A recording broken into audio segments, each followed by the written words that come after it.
that makes no sense out of context, because structurally as a sentence, how the fuck, what? Humans are the treaty?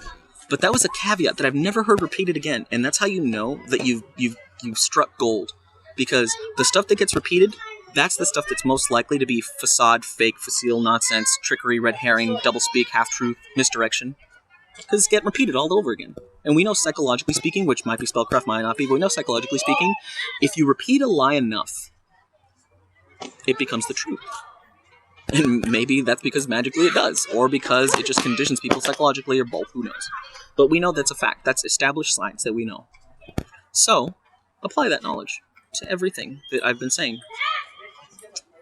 The thing you heard once that didn't really seem to make a whole lot of sense, or maybe was just taken a little strange and just kind of like stuck with you, at least stuck with me, didn't make any sense until I heard other areas, other siloed, bits of information from the Galactic Federation of Light, or, Facebook groups of the same, people channeling these messages that, if you ever thought of it, if you were ever a diplomat, like someone who was practiced in diplomacy, someone who goes to study this trade, political science and whatnot, professionally, the way in which these supposed, high-level bureaucrats and mission commanders and generals and all these kind of like titled folks conduct themselves, I mean, they must be like drunk redneck aliens to behave the way they do and still claim non-interference, prime directive nonsense. It's just to keep us docile. It's just to keep us in this passive state. It's just to keep us in this, princess, we're princesses, come save us. We can save ourselves. We can save ourselves. Yeah. Because it is factual that there are the good non-terrestrials, but not for us good. For them good.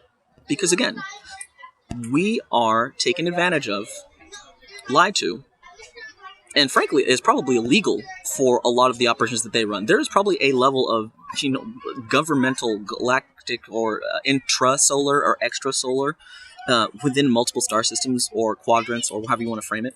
There's probably a lot of illegality here. We could probably sue the wazoo out of species and at the very least get some recompense. And frankly,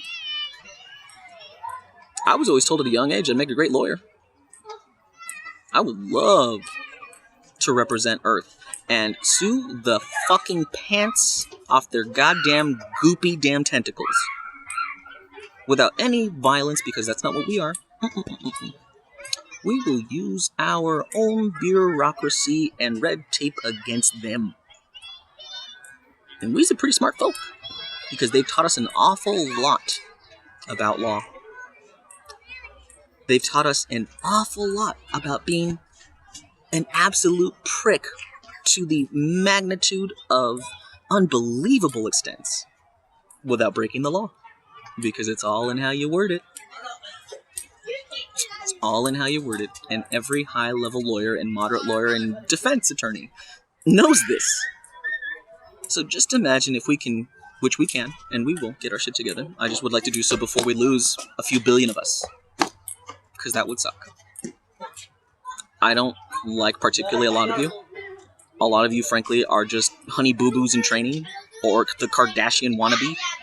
But I respect 1000% your autonomy, your consciousness, your soul, your right to be what you would like to be, as long as it doesn't impose upon someone else, harm someone else, or endanger someone else, or permanently harm the environment. Because, frankly, we don't need to break down anything. We don't need to burn down anything. We don't need to get rid of our technologies. We don't need to live in, yurts and, get rid of oil. We just need to restructure how we do stuff. That's it. Artificial scarcity is artificial. Technologically, we can feed everybody. Technologically, infrastructurally, we can house everybody. Provide enough energy, provide access to communications, technology, and interconnectivity. No one needs a mansion. Maybe elderly do. No one needs a super yacht. Probably the elderly. And everyone can share stuff. Because, frankly, why does an apartment have the exact same appliances that you never use because you don't like to cook, or maybe you cook a little bit crappily, or maybe you just don't want to do it, rather than just a centralized kind of like main kitchen? So that way you don't stink up a whole house with your cooking, and you can communally interact with your, community. That wouldn't take anything but a few white people wanting to go wild with some remodeling. And there's a bunch of those shows. Those folks already exist. Let them go to town. Is it really that hard? I don't think so.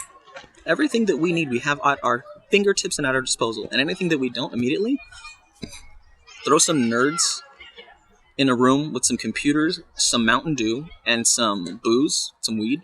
Call it a hackathon. Give them a weekend. I used to work in software tech. I used to work in IT. Software development, video game industry. For years. It's not easy. It's a lot of work. But it is that simple and straightforward to get what we need to get created the old-fashioned way. It doesn't require any magic, although I'd like to use some. Get the hippies, kick them out of the cities and into the forest. Say, go plant stuff. Go run irrigation where you don't flood the whole place, but you just run drip irrigation. Build a pipeline that doesn't hold and carry water, but just use a Fresnel lens, point it at a pipe, superheat it, and pump it. And use a condenser to just ship it across all you need. You don't need freaking pumps and all this super crazy crap.